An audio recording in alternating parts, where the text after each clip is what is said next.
এর বাচ্চা, বাঘের বাচ্চা।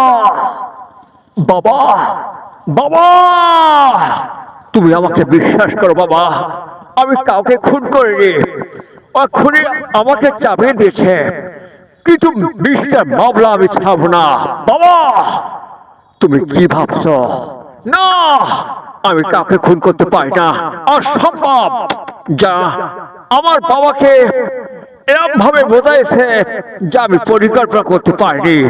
ইতিহাস ইতিহাস আমি বুঝতে পারছি না বাবা। আজ আজ ওকে আমি আমি আমি খুন করব। জানবো শান্তকের মাস্তান আজ থেকে 20 বছর আগে তুই আমার বাবাকে হত্যা করছিস, মাকে পঙ্গু করছিস, বোনকে করতে নির্যাতন। ওই বল, আমার বাবাকে তুই কোথায় কোথায় গুলি করছিস? ওই